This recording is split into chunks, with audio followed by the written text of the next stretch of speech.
ভাস্কর্য নিয়ে যে একটা চলমান একটা ইস্যু চলছে, কিন্তু ছোট বড় যে কোনো ইস্যুতেই আমরা দেখি বিএনপি হয়তো এই পল্টনে নয়তো গুলশানে একটা সংবাদ সম্মেলন করে থাকে বা একটা মন্তব্য। এই ইস্যুতে আপনারা নিশ্চুপ, এবং যেমনটি বলছিলেন এস এম কামাল যে একই সুরে গাথা, আসলেই সেটা একই সুরে গাথা কিনা? আমি একদম নির্দ্বিধায় স্পষ্ট করে বলতে চাই, আজকে যারা ভাস্কর্য ভেঙে পদ্মাতে ফিরে দিতে চায়, শীতলক্ষায় ফিরে দিতে চায়, বুড়িগঙ্গায় ফিরে দিতে চায়, তারা একবারে 100%-এর ভিতরে 100% তারা আওয়ামী সমর্থক। 100%-এর ভিতরে 100% তারা আওয়ামী লীগ সমর্থক, এই সরকার সমর্থক।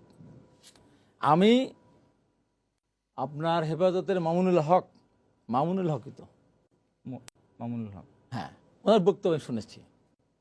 এটা আওয়ামী লীগের জন্য লজ্জা।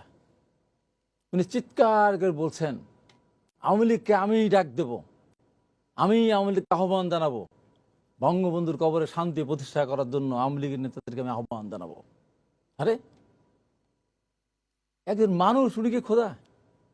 বঙ্গবন্ধু কবরে আজকে 47 বছর ধরে, 47.5 বছর কবরে, ওনার ওখানে শাস্তি হচ্ছে কি, শান্তি আছে, উনি জানেন কি করে? উনি উনাকে শান্তি, কবরে শান্তি কীভাবে দেবেন? আওয়ামী লীগ নেতাদের আহ্বান জানাচ্ছেন, তাহলে কি হলো? সে আওয়ামী লীগের পক্ষের লোক। এবং সাথে সাথে উনি বলছেন, আমরা এই সরকারকে সমর্থন করি, এই সরকারের বিরুদ্ধে না, এই প্রধানমন্ত্রীকে সহায়তা করতে চাই, এই প্রধানমন্ত্রীর পক্ষে। সরাসরি হাজার হাজার না, লক্ষ লক্ষ মানুষ কিন্তু ইউটিউবে দেখছে, বলছে তো নাকি বলছে না? শুনতেন তো আপনি? তাহলে এখানে জিয়া রহমান কোথায় আসলো, বিএনপি কোথায় আসলো? এই যে আলোচনা এখানে আসলে না, কেউ যদি সরকারের পক্ষে বলে যে আমি সরকারের পক্ষে, তাতেই তো সে সরকারের লোক হয়ে যায় না। আমি বলি, এই মামুনুল হক যে কথাটি বলেছেন, উনি এই দেশের কোনো এমপি না, মন্ত্রী না, উনি নীতি নির্ধারক না। উনি কে? উনি বঙ্গবন্ধুর কবরে শান্তি দেওয়ার কে? উনি তো তাহলে এটা তো উনি আল্লাহর সাথে উনি ক্ষমতা ভাগাভাগি করার, বা উনি মানে কি বলবো, এর বিচার তো করা উচিত। মামুনুল হকে তো বিচার করা উচিত।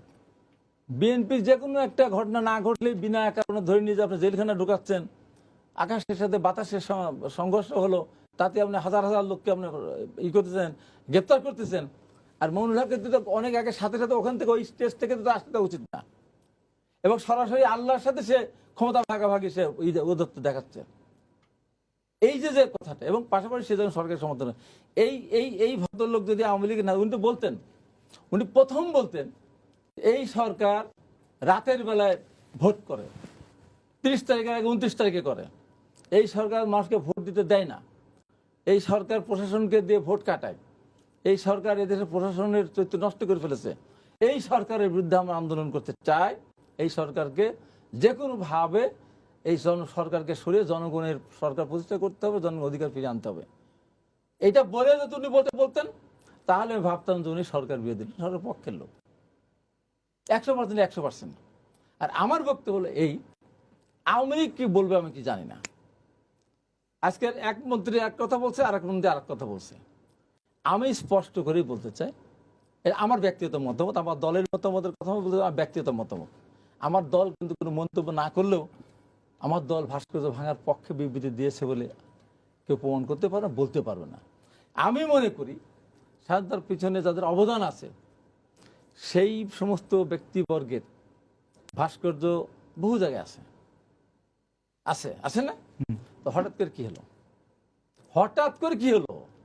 এদেশে বঙ্গবন্ধুর ভাস্কর্য থাকবে, এদেশে জিয়া রহমানের ভাস্কর্য থাকবে, রবীন্দ্রনাথের আছে, নজরুলের আছে, তিতুমিরের থাকবে, সূর্য সেনের থাকবে, ফকির মজনু সাহেব থাকবে, থাকতেই পারে। এরা কারা? এরা ভাস্কর্য ভাঙার কারা? এরা এই ক্ষমতাটা কারা দিল? আমি মনে করি এই সরকারের বিভিন্ন অপকর্ম, ঘুষ, দুর্নীতি, ভোট কেন্দ্রে মানুষ যেতে দেয় না, মিথ্যা মামলা, হয়রানির কারণে মানুষের ভিতরে সরকারের বিরুদ্ধে একটা বিরাট ধরনের বিতৃষ্ণা সৃষ্টি হয়েছে। সেইটাকে অন্যদিকে প্রভাবিত করার জন্য এদেরকে সরকার লেলিয়ে দিয়েছে। বলে বঙ্গবন্ধু ভাস্কর্য হ্যাঁ, কেন গ্রেপ্তার করে না? কেন গ্রেপ্তার করে না? ওর এত স্পর্ধা কোথা থেকে পায়? বঙ্গবন্ধুর ভাস্কর্য ভেঙে বুড়িগঙ্গায় ফেলে দেবো, জিয়া রহমানের ভাস্কর্য ভেঙে দেবো, কোথায় সাহস পায়? কোথায় সাহস পায়? আজকে সরকার দেখবে না?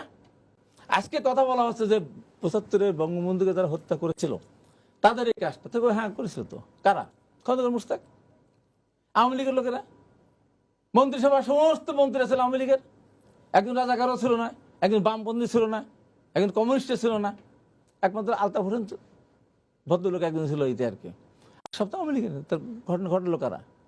জিয়া রহমান কোথা থেকে আসলো? এই যে কথাটা কথায় কথায় কথায় কথায় জিয়া রহমান, একটা জিনিস আপনাকে বলতে হয়, এই হেফাজত তাদের কথা মতো সরকারের মানে কতখানি সরকার নত জানো, এই হেফাজতের সাথে সম্পর্ক করার জন্য পাঠ্যপুস্তকের সিলেবাস পরিবর্তন করেছে কারা? এই সরকার। লালনের এই সরানোর পিছু এদের দাবিতে সরিয়েছে, থেমিসেরটা সরিয়েছে, সেটা আমি বলতে চাই না এখানে হাইকোর্ট থেকে। তো এই সরকার তো এরা যদি সরকারি লোক না হতো, সরকার এটার কথা শুনবে কেন? আমার সাথে বিএনপি যদি এখন বলে এই সিলেবাসের পরিবর্তন করতে হবে, সরকার শুনবে? শুনবে না।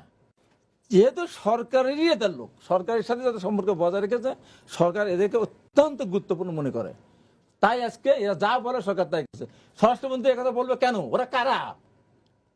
তার সাথে আলোচনা করতে হবে কেন? তার সঙ্গে কিসের আলোচনা? এই যে গুরুত্বপূর্ণ কথা বলার সুযোগ দিচ্ছে সরকার লোক বলে।